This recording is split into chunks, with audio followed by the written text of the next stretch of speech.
I have compared the video quality of the all-new iPhone 14 Pro to the 2-year-old iPhone 12 Pro, and the results were quite shocking. Make sure to stick till the end.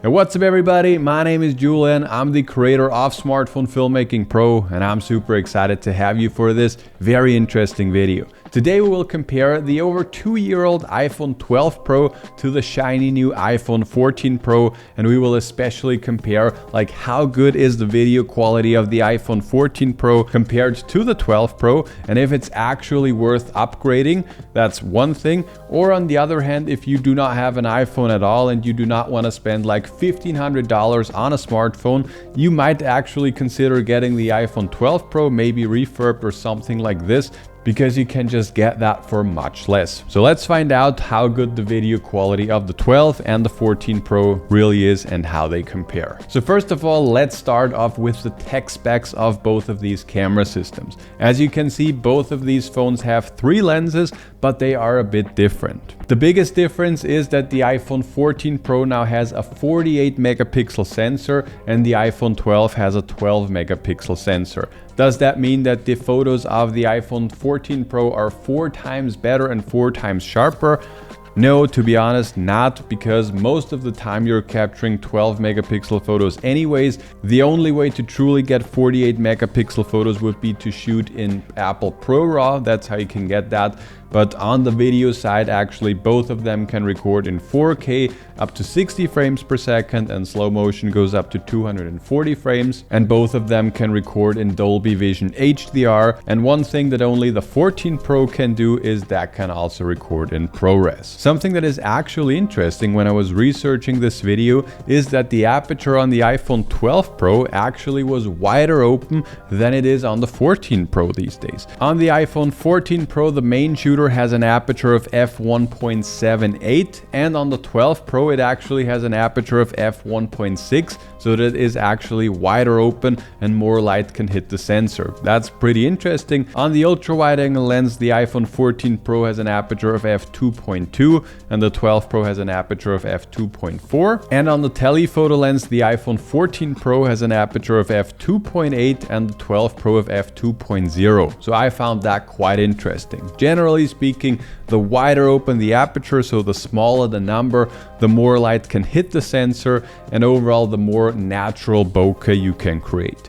But what does that actually mean in some real world tests? And let's check this out right now. So I have taken both phones, the 12 and the 14 Pro, with me. I went outside and I wanted to truly capture some side-by-side shots so that you can actually see like how does the iPhone 12 look and how does the 14 Pro look, and if it does truly make a big difference in real world situations. Because of course the iPhone 14 Pro has a better camera, of course the images look a bit better, but how much better are they actually?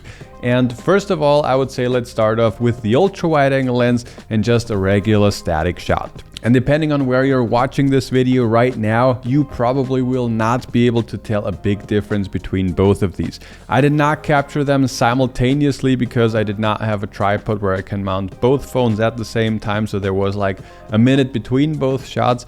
But actually, just taking a look at it on, at a first glance, I feel like they look very, very similar. If you zoom in closer, you can see that you just get a bit more detail on the iPhone 14 Pro, but generally speaking, at a first glance, they look very, very similar. Next up, if we switch to the regular lens, basically the same thing applies, like I already just said, to the ultra-wide angle lens.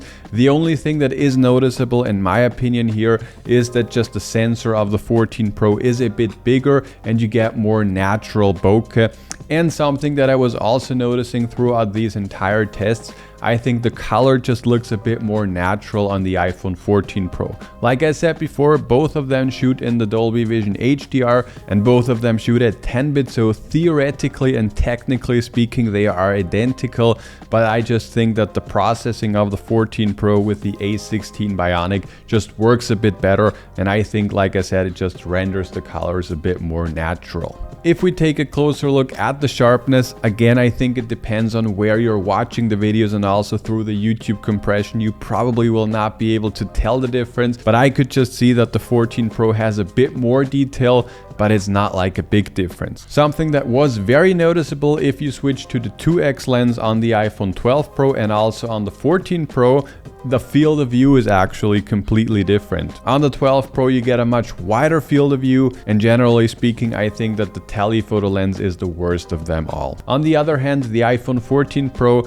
you have actually 4 lens options besides the 3x lens that you actually have built in. Due to the higher megapixel count, you can now also switch to a 2x zoom, which is basically just a sensor crop because of the higher megapixel, and you know, the images look pretty comparable in my opinion. And then you also get the 3x lens, so in case you really want to get close to your subjects, then I think the 14 Pro is the way to go.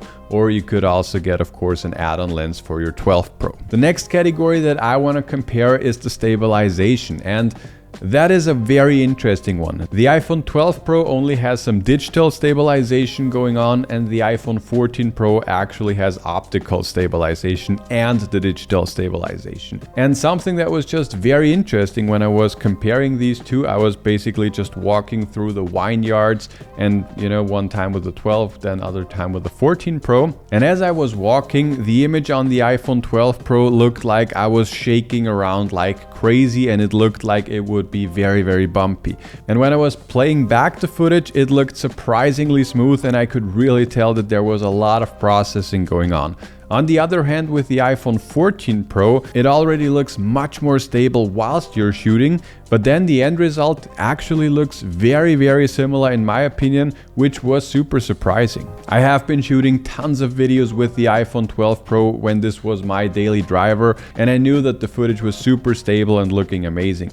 But actually seeing like how similar they are was actually really surprising to me. So when it comes to the stabilization, they are actually surprisingly very similar. And before we'll come to the last 3 categories, which will be very exciting, I would like to very quickly talk about Epidemic Sound. This year I've teamed up with Epidemic Sound to bring you an exclusive discount to their music service. In case you have not heard about Epidemic Sound before, this is the place where I get pretty much all of the music that I'm using for all of my videos, professional as well as my YouTube videos, and they also have some very high quality sound effects. You can get a 30-day free trial and 2 extra months with 75% off by clicking my link down below. The discount is valid for the personal plan, and the offer will be available for 5 days only, so make sure to not miss out on this offer and the diverse music catalog of Epidemic Sound. So click that link down below. Huge thanks to Epidemic Sound. And now let's come to the last 3 categories. And the next category is the front-facing camera, and I also recorded pretty much the same video twice with the 12 and the 14 Pro, and again, if you're just looking back the footage, you cannot see a big difference. There are a few minor differences between the 12 and the 14 Pro. One thing is that with the 14 Pro you now truly get an autofocus built into the camera. With the 12 Pro, this basically always has a fixed focal length, and if you're moving too close, then you're losing the focus, and the same also happens if you are too far away. With the 14 Pro, it basically has an autofocus, so you're always in focus, and I could just see that there is a bit more detail compared to the 12 Pro, but there is also not too much difference going on. Another thing that also works with the 14 Pro is the cinematic mode, and that also brings us to the next category, and that is the cinematic mode. With the iPhone 13 Pro, Apple has announced the cinematic mode, and I have to say that it just got a huge step up with the 14 Pro. I actually really love using this, and I think the quality and the look that you can get out of your smartphone is just absolutely insane. And yeah, I think these days cinematic mode is actually something that you can consider using on a regular basis, especially for your social media purposes, but also for YouTube videos. It just works really damn good. On the iPhone 12 Pro, unfortunately, you do not have cinematic mode. There are some workarounds and some third-party apps that you could use to get this. Focus Live, for example, is one of these. I have tried this, it also works somehow, but definitely not as good as with the 14 Pro. So in case you truly want to get this blurry background look, then I think this might be a buying reason for the 14 Pro over the 12 Pro. And lastly, let's talk about my overall conclusion. And to be honest, I have not been using the iPhone 12 Pro for over a year now, and I have to say I'm really surprised, and I was really pleasantly surprised on how good the camera still is in the end of 2022 and also in 2023. The stabilization worked amazingly well. The Dolby Vision HDR still produces some immense dynamic range, and the quality just looks amazing. And overall, I think you can just get away with it just fine. If you truly want to get the absolute best quality, then of course the iPhone 14 Pro will deliver some better images.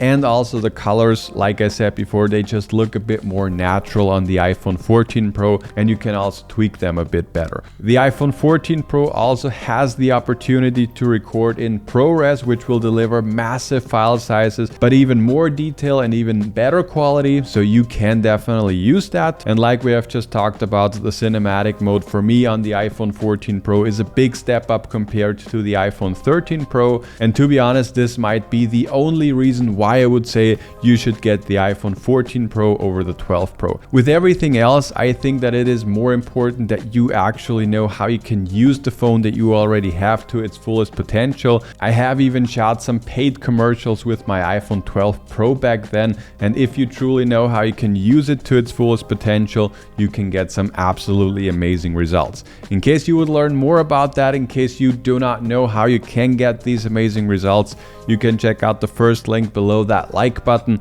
That will bring you to our totally free webinar where I share the top 5 secrets to shooting amazing videos with your smartphone. You can definitely check this out. This is totally free. We've had over 100,000 people go through this webinar. So in case you want to step up your video quality, check this out. But that's it for this video. I hope you enjoyed it. And in case you have not seen the gimbal comparison of the DJI OM 6 to the Smooth 5S, then click this video over there. Bye bye.